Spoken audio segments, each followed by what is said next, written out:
Bonjour et bienvenue dans cette vidéo qui porte sur la souveraineté numérique africaine et plus précisément sur la protection des données et indépendance des infrastructures. Je vais commencer par vous présenter la souveraineté numérique en vous mettant dans le contexte et en vous présentant les enjeux majeurs de la souveraineté numérique. À l'aube d'une ère où les données sont le nouveau pétrole, la souveraineté numérique devient cruciale pour l'Afrique. Ce concept désigne la capacité d'un pays à protéger et gérer les données de sa population. Pour un continent en pleine croissance démographique et économique, maîtriser son espace numérique est vital pour préserver son identité culturelle et ses valeurs. Cette présentation va donc explorer les enjeux, les défis, les stratégies et les avancées en Afrique vers une indépendance numérique illustrée par des exemples concrets. En 2020, l'Afrique comptait 37,3% des usagers d'Internet dans le monde, contre 9,3% en 2010. Pourtant, seulement 36% de la population africaine avait accès à Internet à cette année-là. Bon, je parle de 2020. Donc, en fait, le pourcentage ne va cesser d'augmenter. Plus il y aura de population et plus il y aura de données à gérer. Donc, c'est dire à quel point l'Afrique représente en fait un marché très important sur le domaine de la connectivité dans le monde. Bon, maintenant pour les enjeux de la souveraineté numérique. L'Afrique, en fait, reste très dépendante des acteurs étrangers en technologie. Par exemple, en 2021, un média nigérien a signalé que 70% des organismes gouvernementaux nigériens hébergeaient leurs données sur des serveurs info-nuagiques situés outre-mer. C'est effrayant de se dire qu'une telle quantité de données appartenant à des Africains sont gérées par des étrangers. Et des situations effrayantes comme celle-là, il y en a déjà eu. Par exemple, en 2014, avec le scandale Cambridge, où les données de 57 millions d'utilisateurs avaient fuité et avaient été utilisées pour influencer des intentions de vote. Donc, en fait, quand vos données ne sont pas gérées par vous-même, vous ne pouvez pas, en fait, influencer le flux, ni même pouvoir vous protéger de ce à quoi pourraient servir ces données-là. Donc, cette dépendance, en fait, à laquelle l'Afrique fait face, soulève en fait des enjeux économiques, premièrement parce que la bande passante, elle est payante. Pouvoir doter sa population d'Internet, ça coûte énormément cher. Sur le plan sécuritaire, lorsqu'on vous dit qu'un pays héberge 70% des données de son gouvernement à l'étranger, on se rend bien compte que ce n'est pas une bonne chose. Donc, nous allons donc par la suite vous présenter les défis et les stratégies. J'aimerais donc vous présenter la partie défis et stratégies de protection des données en Afrique. Quels sont les défis et quelles sont les stratégies mises en place pour protéger les données des Africains? Alors, dans cette partie, nous allons aborder 3 points, à savoir les défis juridiques et institutionnels, les stratégies et les initiatives mises en œuvre. Et nous, en tant qu'étudiants, nous avons aussi proposé notre plan d'action et stratégie. Alors, les défis juridiques, on a la convention de Malabo qui a pris d'abord du temps avant d'entrer en vigueur. Il a fallu 9 ans. Cette convention organisée par l'Union africaine sur la cybersécurité et la protection des données a pris du temps. Elle a été organisée en 2014, mais c'est en juin 2023 que cette convention est entrée en œuvre. Maintenant, on a aussi la réglementation nigérienne de protection des données qui manque aussi d'une forte régulation. Il n'y a pas une main forte derrière ça et ça ne fonctionne pas correctement. En ce qui concerne les stratégies qui ont été mises en œuvre et les initiatives, on a les cadres légaux et on a aussi les dépendances et les indépendances et les partenariats technologiques comme Kaspersky, Smart Africa, qui renforcent la cybersécurité et donnent aux Africains d'être confiants dans un monde numérique. Et on a aussi les data centers locaux, tels que Raxio Group, qui réduisent les dépendances aux infrastructures étrangères. Cela permet aux Africains d'héberger même leurs données ici en Afrique. En tant qu'étudiants, qu'est-ce que nous proposons? Nous proposons de renforcer la formation en cybersécurité. Créer des formations à l'université de Ngaoundéré pour pouvoir initier ces étudiants-là dans le monde de la cybersécurité. Nous proposons aussi de promouvoir la sensibilisation locale. Il y a plusieurs entreprises et même des citoyens qui manquent d'informations. Donc, il faut que le gouvernement organise des ateliers et même des forums pour permettre à ceux-là de s'informer, d'utiliser des stratégies avancées, des solutions avancées pour pouvoir protéger leurs données et même de créer des mots de passe robustes qui ne peuvent pas être craqués par force brute. On a aussi proposé de développer des solutions open source plutôt que de dépendre des logiciels hors Afrique. Il est préférable que les Africains conçoivent eux-mêmes leurs logiciels et les utilisent pour pouvoir garder leurs données et savoir ce qu'ils doivent en faire. Il faut créer aussi un réseau étudiant et collaborer avec le monde, le milieu professionnel.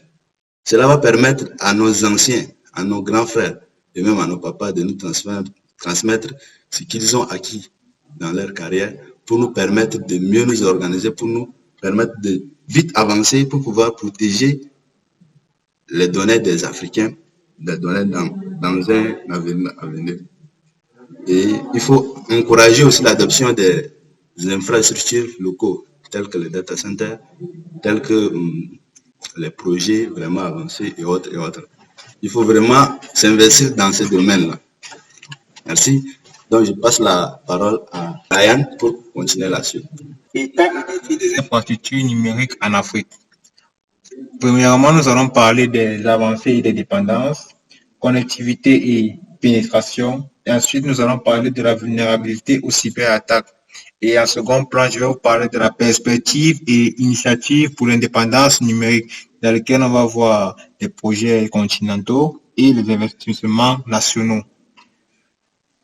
Avancée et dépendance. On dit la connectivité progresse, mais les infrastructures restent majoritairement contrôlées par des acteurs étrangers, notamment via les câbles souterrains. En effet, l'Afrique a fait des progrès notables en matière de connectivité numérique ces dernières années. Cependant, le continent reste fortement dépendant des infrastructures concordées par les entreprises non africaines. C'est le cas des câbles souterrains dans lequel on a vu que les Africains dépendaient fortement des câbles sous-marins en termes de connectivité. Connectivité et pénétration. Bien que l'accès à Internet ait considérablement augmenté, on s'est rendu compte que la pénétration d'Internet en Afrique reste inférieure à celle des autres régions en 2024.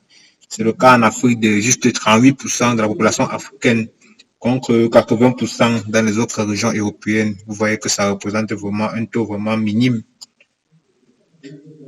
Infrastructure et vulnérabilité aux cyberattaques. En Afrique, l'Afrique sont également confrontées à des défis en matière de cybersécurité. Notamment, nous avons la faible digitalisation du continent et le manque d'expertise en cybersécurité, rendant les pays africains particulièrement vulnérables aux cyberattaques. En fait, ici, on parle de la vulnérabilité aux cyberattaques. En fait, tout ça, le manque de digitalisation, ça veut dire que l'Afrique a en fait un manque d'équipement pour pouvoir repousser en fait ces attaques. C'est pour ça que l'Afrique est de plus en plus vulnérable. Déjà que la connectivité est à 38% comme aux autres pays et la digitalisation est très faible. Notamment, on va compter 5% dans le monde, je pense. Donc, nous sommes loin, non loin. Déjà, les États-Unis sont d'abord plus avancés déjà. Perspectives et initiatives pour l'indépendance numérique. Nous allons parler en premier temps des projets continentaux et des investissements nationaux. On dit des initiatives comme Africa Connect visent à créer une interconnexion régionale entre les centres de données géolocalisés sur le continent. En fait, c'est quoi Africa Connect? Africa Connect est un projet qui a été lancé en 2019 via 3 versions. Nous avons Africa Connect 1, Africa Connect 2 et Africa Connect 3. C'est quoi en fait Africa Connect? Africa Connect est un projet de coopération panafricain lancé en 2020. Je m'excuse. Visant à développer une infrastructure Internet à haut débit, visant à renforcer l'infrastructure Internet dans l'enseignement et la recherche africaine.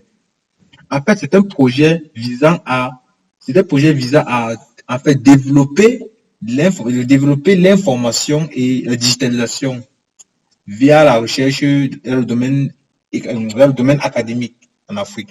C'est un projet qui a été lancé par plusieurs agences européennes qui sont autour. cette société-là. Investissements nationaux. On dit plusieurs pays développent leurs infrastructures numériques en adaptant les politiques pour réduire la dépendance aux services étrangers. Notamment sur le cas de l'Afrique du Sud, par exemple, qui est le pays le plus développé en termes d'électronique. L'Afrique du Sud a fait des progrès notables. C'est le cas aussi de certains pays, par exemple, comme le Nigeria ou encore même le Maroc. Bien là, ensuite, on va vous présenter les études et les cas avancés des défis en Afrique. Étude des cas avancés et défis en Afrique. L'Afrique connaît une transformation numérique accélérée, mais les défis de souveraineté restent majeurs. Plusieurs pays initiatives illustrent les avancées et les obstacles et les solutions innovantes pour renforcer l'autonomie numérique du continent. Par exemple, le Rwanda. Le Rwanda est considéré comme le pionnier de la gouvernance numérique. Le Rwanda a émergé comme un modèle en matière de souveraineté numérique grâce à des politiques volontaristes. Le gouvernement a lancé Smart Rwanda, un programme visant à digitaliser les services publics tout en sécurisant les données locales du pays. Cependant, des critiques soulignent que le Rwanda reste dépendant des partenariats avec des entreprises étrangères pour certaines infrastructures critiques. Le Nigeria et la lutte pour la maîtrise des données.